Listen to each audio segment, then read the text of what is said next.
It is the last day of the month of November, and yet another Monday, another week that the Lord has made. My name is Sarah Otieno, and thank you so much for tuning in to the show. You can always talk to us using the WhatsApp number 0786 316 316 or through the SMS line 20316 on Facebook and Twitter at Family Radio 316. We are live on Family Radio, also live on Family TV. Now today we will be looking at the BBI report. How far have we gone when it comes to the collection of signatures that kicked off last week? And it was launched by the president himself with the opposition leader Raila Odinga. So how far have we gone, and what are our political leaders saying about this exercise? That and much more coming up in this hour of the show. But for now, we get it started. The Building Bridges Initiative Secretariat has so far collected 1.5 million signatures, and the team today said it is expecting to collect at least 2 million signatures by the end of the day. The signatures collected so far include those appended on the online application that was launched last week by President Uhuru Kenyatta and Raila Odinga at KICC. Co-chair of the Secretariat, Junet Mohammed, has reached out to those who are opposing the bill to change their minds. We appeal to the hardliners to take time and read the bill, because when they do, they will realize it's a well thought out document that will change our country for the better. This document is not about His Excellency President Uhuru or the Right Honorable Raila Odinga. It's about the prosperity and posterity of our country. We have these two ladies who are coordinating, Nancy and Mercy, who are in charge of Nairobi, and you cannot even see any county commissioner here. They are the ones who are in charge of Nairobi. So we do not understand this story going around that the provincial administration is involved in this exercise. They are simply providing security to our coordinators. Now, the ANC party leader Musalia Mudavadi has claimed that there were forces trying to have him take a no position on the Constitutional Amendment Bill 2020. Without giving names, Mudavadi said some powerful politicians wanted him to oppose the bill after President Uhuru Kenyatta officially launched the signature collection drive alongside the ODM leader Raila Odinga last week. He, however, said he sees no need of opposing the bill since his demands have been adequately addressed in the final document. Speaking during the launch of the party's signature collection drive, Mudavadi regretted that there were political leaders who took every excuse to get into a fight. Kucontest BBI. Kwa hivyo mimi nimshukuru kwamba ni vizuri sana kama Wakenya hivyo amesema tutakubaliana, na hata tukiondoka kuingia kwa county assemblies na tukuje katika bunge tumalizie, na natarajia yale hayaendi referendum yatakuwa yametolewa, ni kumaanisha yamepitishwa. Kwa hivyo yale yanaenda referendum ni yale tuliweka kwa katiba kwamba ni lazima uipitishie kwa referendum. Ukiangalia acceptability ya 2010 constitution ilikuwa 70% wakati wa Kenya walipiga kura. Na lengo langu wakati tulikuwa tukihimiza mambo ya kushauriana ili tujaribu kupunguza zile differences, nilikuwa nataka nihimize wa Kenya kwamba ikiwa tunasonga mbele, ingekuwa vizuri sana wale ambao watapiga kura mwaka ujao kwa mambo ya referendum tupate more than 70%, tukaribia hata 80-90% ambao wanaunga BBI mkono. Hiyo threshold ni kuonyesha kwamba watu wameitikia mwito huu. Well, looking at it from the view of a section of leaders in our country, we actually have about 1.5 million people that have signed, and they're expecting up to 2 million people by the end of the day. So have you signed the BBI bill personally? If it's a yes, please give me a reason. And if it's a no, kama hautaki kusign or you have not yet signed the BBI bill, also give me a reason. Use the WhatsApp number 0786 316 316, SMS line 20316. In the meantime, the Meru Governor Kirito Murungi has endorsed the proposed constitutional amendment bill. He was speaking when he launched the collection of signatures in Meru. He said it was time for planting politically through the BBI, which he intimated will bring peace and prosperity. He also asked leaders and all people of Meru to support the process. This is the time for planting. This is the season for planting in politics. You cannot allow others to build a political house and then you come and ask, how come I'm not inside? This is the time now to build. So kujeni, tupande pamoja, and then we are going to harvest together. This referendum is very different from what we had in 2005 and what we had in 2010. Hii tayari imepita. Sasa tunasema Meru yote mzima, kabla ya kesho kutwa jioni, tuwe tumetimiza ile nambari tumepatiwa, na ninaamini hiyo yote itawezekana. Tukimalizana na signatures, mtaona hata wale wabunge wetu wote tutakuwa pamoja kwenye hii safari ya kupigia BBI campaign ili iweze kupita. Hiyo sahihi ni muhimu sana kwa kaunti ya Meru. Hiyo sahihi kama imeweka, sisi zote sasa naona. Well, from Meru, now let's turn over to the north. Now, a section of leaders from the North Rift region are split on the support of the BBI, with a section calling for more changes on the document to capture all the Kenyan concerns. This comes after the appointment of Elgeyo Marakwet Governor Alex Tanui Talgos as the chair in charge of the BBI Rift Valley Secretariat, and vowed to bring on board the pro-BBI and like-minded leaders in that region. Talgos urged Kenyans to append their signature to the document, saying that it will improve the livelihood of the common mwananchi, vowing to support it until the end. Mambo hii ya BBI niliwaambia, usikuwa na haraka na pressure na siasa. Whatever is there for public good is so minimum that you don't have to stress yourself. Can you imagine tutakuwa na wabunge 650 kina Tireni na Jebut? Wewe tayari tutawapimia uniform. Watu 650 utawajua namna gani? Lazima tuwapimie uniform na ikiwezekana ikuwe yellow na tie ya red. When we decide that we are taking the women to the Senate, yet we are not strengthening the role of Senate, what exactly are you telling the women who are 50% of the Kenyan population that their input is not important? That all that we are signing is just a matter of faith. We may not live to witness that the 35% is going to come to county.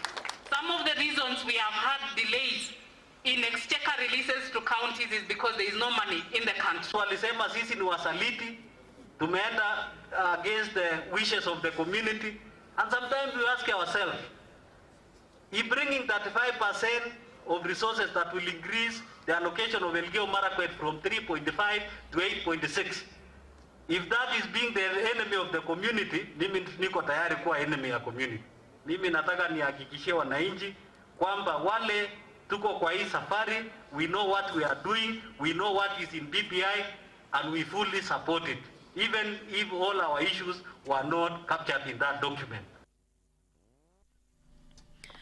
Well, there we have it. That is what the leaders from the North Rift are saying about the BBI bill, that people are actually signing in for it. And I have asked, and I would like to hear from you, have you signed the BBI bill? If yes, please give me a reason. And also, kama hauja sign, also talk to me and tell me why, using the WhatsApp number 0786 316 316, SMS line 20316. When we come back, we will be looking at what is the next step after the collection of the signatures. Martin Dungu, you're saying signing or not signing will make no difference. As I always say, they have set their tune, so whether you sign it or not, you will not have to dance to their tune. Woo. Thank you so much for that. This is Sarah on Naivasha, and they're saying, I have not signed Nasioni Niki sign kama kusoma bado, so how am I going to sign this?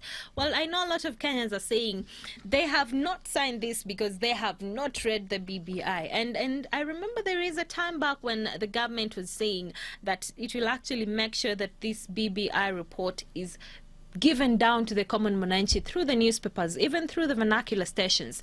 But some are saying this is not yet done. So how are they going to understand the content of this BBI report? And that is why most of the people have not actually read or even signed it. Now, talking about this, they're saying 1 million signatures are needed to make sure that this bill, the draft of the bill, is passed. And they're saying that up to now they have collected more than 1.5 million of these signatures. So what next after these signatures have been collected? Here's an explainer by Modik Sairo. What is the origin of the BBI?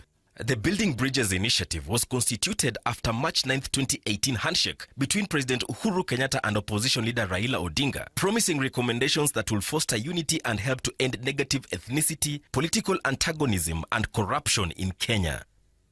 Under a 9-point agenda with the leadership of the president, a team was appointed and set out to gather views from Kenyans in all the 47 counties and finally drafted the final document, which was launched on October 26, 2020. President Uhuru Kenyatta and ODM leader Raila Odinga then launched the BBI signature collection on November 25, 2020 to trigger the referendum process. What next after the signature collection? For a referendum to take place, at least 1 million signatures from registered voters have to be collected.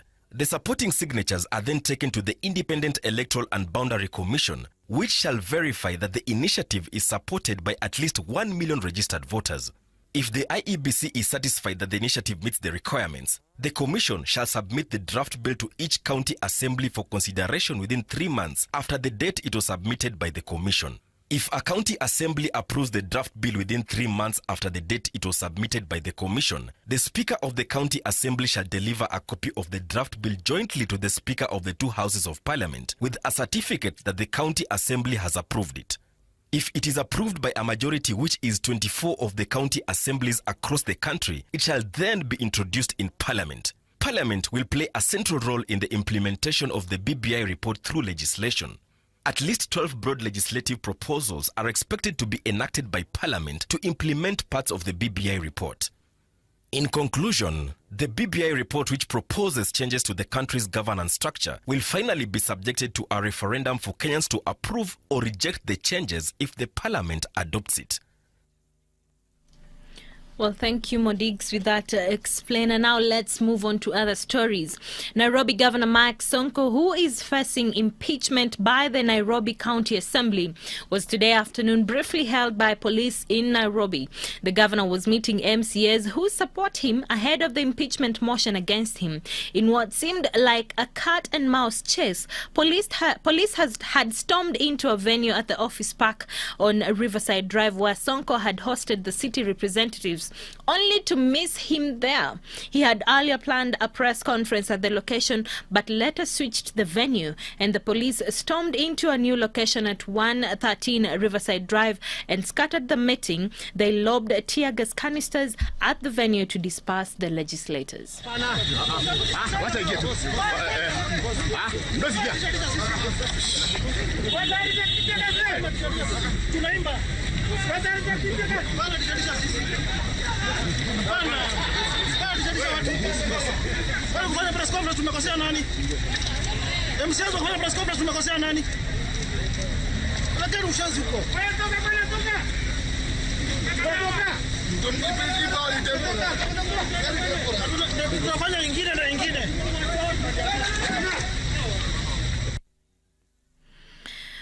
Well, there we have it. That is what is happening in the Nairobi county, where the governor, they're trying actually to impeach the governor because of budget allocation issues with the NMS, and let's wait and see how that unfolds. Now, as Kenya sees a jump in confirmed cases of COVID-19, the country's colorful public transportation buses called matatus have launched a registration system in the capital for passengers' contact tracing. If a rider tests positive for the virus, other commuters will get an alert that they should also go for testing. Matatus, or minibuses, are a part of Nairobi's street culture, but also, due to cramped quarters, a spreader of COVID-19. We are worried because sooner or later that infection rate will go beyond expectation, and it also boils down to our clients, who are the commuters. who are the working class, who are the informal sector. To combat the problem, Kenya's Matatu Welfare Association in November introduced a contact tracing application in the capital. The app works by asking passengers to register as having boarded a particular Matatu at a particular time. The idea is very noble because, you know, when you're traveling, you won't know who has the virus or not.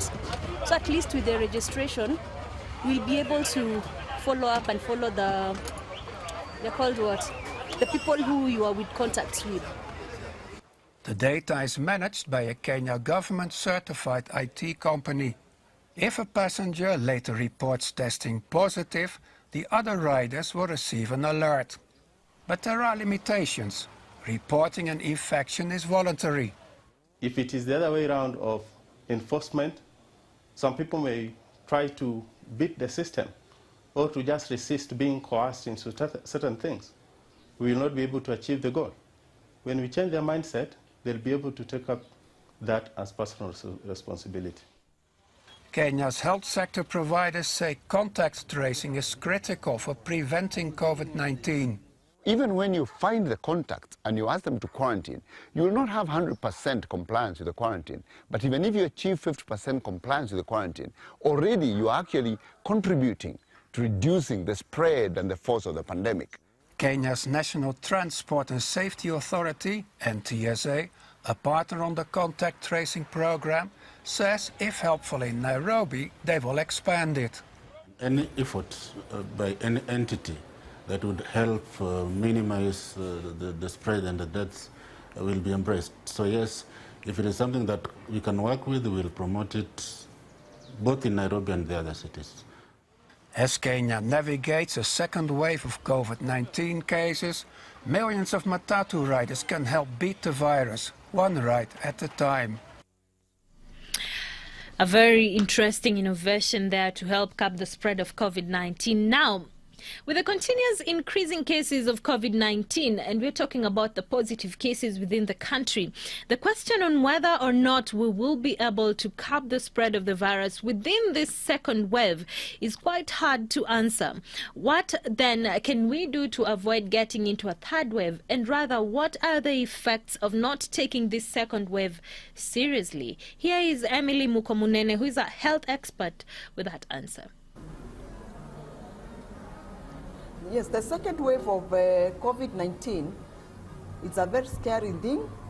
You know, after we went through the first wave, or when we got the first COVID-19 case in Kenya, people were very scared and people were very worried because they did not understand the disease, and we treated everybody as if they were COVID-19 positive. And we were very keen in following the guidelines by the Ministry of Health and the Global Preventive Guidelines. Then once we saw as if we had overcome the COVID-19 and the lockdowns were removed, some of the restrictive measures were slackened a bit, they were lifted, the entertainment joints were opened up, churches were opened up, the bars and all that, and people could travel. Yeah, we thought that we had overcome COVID-19, but now here we are in the midst of the second wave, which is very, very scary, and we are still not feeling the effect of the coronavirus. And it's sad that many people do not want to take it to believe that coronavirus is real or COVID-19 is real. I know what we are waiting for. Although we have even witnessed it in the public, where we find somebody fall sick for a few days and we hear somebody collapsed and died. And we are being told that this is in the midst of the second wave. We have seen the rising numbers of new infections, the rising numbers of deaths, the rising numbers of people who are even on home care and hospitalized because of COVID-19. The consequences might turn out to be very grave if we don't take action now. And the best action we can be able to take, because now we understand the disease, we are supposed to follow the infection prevention control measures. Because failure to that will end up infecting our family members, will end up infecting and suspecting people in the public, at our places of work, at our places of worship, and we shall all be losers. Let's not even think of a possibility of the third wave. No, I would like us to concentrate on containing the second wave of COVID-19, and we can be able to stand and say here in Kenya, we've been able to get rid of COVID-19, we've been able to control it. It is over, and we can go back to our normal lives. So please, third wave should not be in our vocabulary, should not be on our mind. You can save me, I can save you. Remember, everyone is COVID-19 positive. You are the only one who is not positive. So your challenge is, how do you remain COVID-19 free? How do you remain uninfected? By taking your fruits and fresh vegetables, don't overcook your vegetables, drink enough water so that your immune system can be strong. Check on your balanced diet. Let's minimize the junk foods. Let's eat foods that will help us generate and build new cells. That is the only way we can be able to contain, control, and get rid of COVID-19 in Kenya. May God bless you as I look forward to you saving me as I save you. Remember, we are all at risk. Well, and still on matters COVID, a policeman who shot and killed a man in Malaba for allegedly not wearing a face mask last Friday will spend the next 7 days in custody pending conclusion of the investigations. Corporal Henry Mwaura was presented before Senior Principal Magistrate Patrick Olengo, but no charges were read to him. In the 7 days, police are expected to, among other things, conduct forensic examination of the firearm and get a post-mortem report.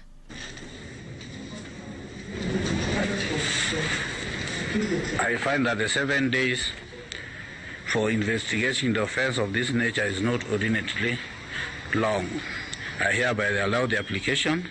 The respondent will be held at Adungosi Police Station for 7 days to allow the IO to complete investigation. The matter will be mentioned on 9th of December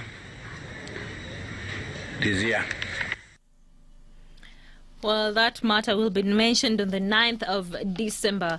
Now, this is Justice Waturu, and you're saying, Sarah, please sign. It's a good starting point for Kenyans. And according to Justice, the signing of the BBI bill is a good one and a good start for all the Kenyans, including the common mwananchi. Would you sign it? Now, about 65% of migrants detained in Kenya hail from Uganda, Tanzania, Somalia, and Ethiopia. And this is according to a report that was done by the Kenya National Commission of Human Rights that was released today.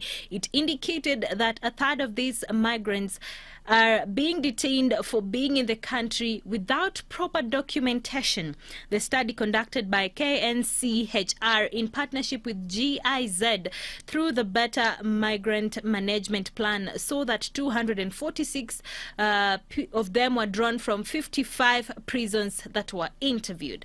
The interviews were also conducted in 120 police stations, 130 children facilities, and 5 border entries and exits point, including the Namanga exit, Lunga, Moi International Airport, Busia, and the Jomo Kenyatta International Airport. In total, 501 respondents participated in the survey across the 31 counties within the month of October.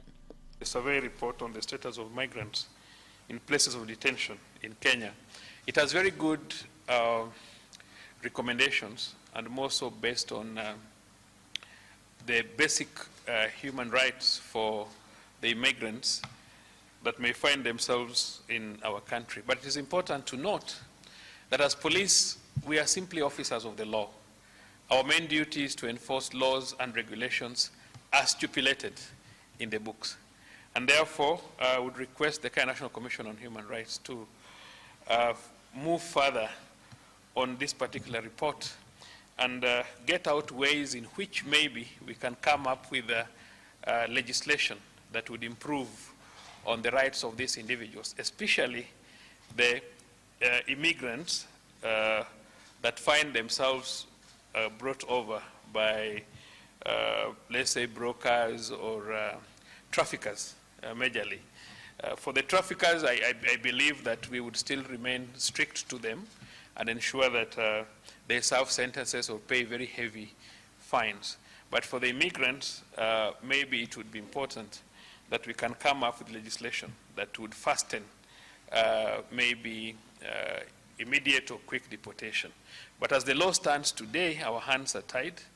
We still have to follow the regulation as it is. But I think with the recommendations which have been made, it will be better if you can liaise with other partners and liaise with the institutions responsible for coming up with legislations. The Minister of Foreign Affairs and Interior, again doing what they can at their different levels to support the government of Kenya to strengthen, and even the Ministry of Labour, to strengthen the coordination and address the root causes of irregular migration in Kenya.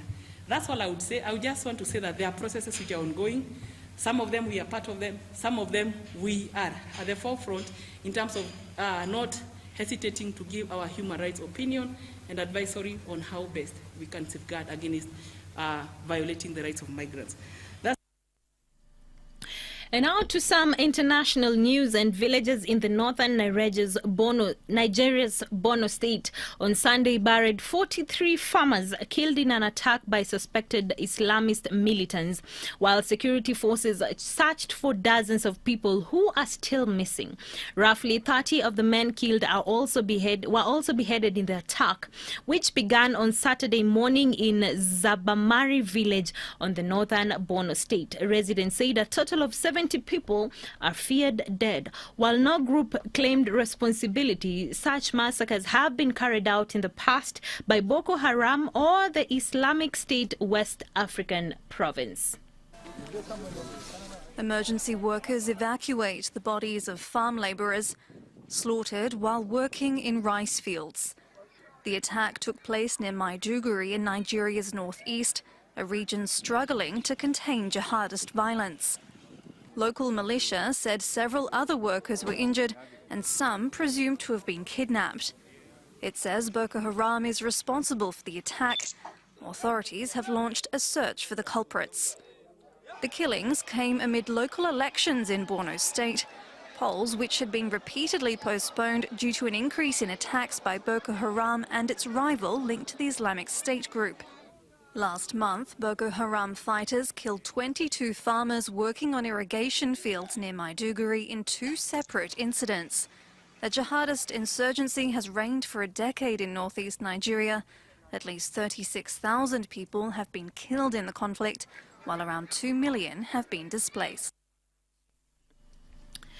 Well, now to the U.S., where a recount in Wisconsin's largest county, demanded by Republican President Donald Trump election campaign, has ended the Democratic presidential-elect Joe Biden's gaining votes. After the recount in Milwaukee County, Biden had a net gain of 132 votes out of the nearly 460,000 casts. Overall, Biden gained 257 votes to Trump's 125. Trump's campaign had demanded recounts in the 2 of Wisconsin's most popular and Democratic leaning counties after losing Wisconsin's to Biden by over 20,000 votes. The 2 recounts will cost the Trump campaign $3 million. A recount in Wisconsin's largest county demanded by the Trump campaign ended Friday with Democratic President-elect Joe Biden gaining votes. After the recount in Milwaukee County, Biden had a net gain of 132 votes out of nearly 460,000 cast. Overall, Biden gained 257 votes to Trump's 125. President Donald Trump's campaign had demanded recounts in 2 of Wisconsin's most populous and Democratic-leaning counties after losing Wisconsin to Biden by over 20,000 votes. The 2 recounts will cost the Trump campaign $3 million. Overall, Biden won the November 3rd presidential election with 306 Electoral College votes, many more than the 270 needed for victory. Biden also leads by more than 6 million in the popular vote. The Trump campaign is still expected to mount a legal challenge to the overall result in Wisconsin, but time is running out. The state is due to certify its presidential result on Tuesday. Well, finally this evening, some positive news from the Oxford scientists in a coronavirus vaccine developed by the Britain's University of Oxford and the pharmaceutical firm of AstraZeneca has shown successful results in the early trials. The vaccine now appears suitable for the fast rollout around the globe. Early analysis of trials involving 20,000 volunteers in Britain and Brazil show the Oxford University AstraZeneca coronavirus vaccine is at least 70% effective after 2 doses. In volunteers given a different dosing regime, a half dose followed by a full dose, that figure rose to 90%. None of those given the vaccine developed severe COVID-19.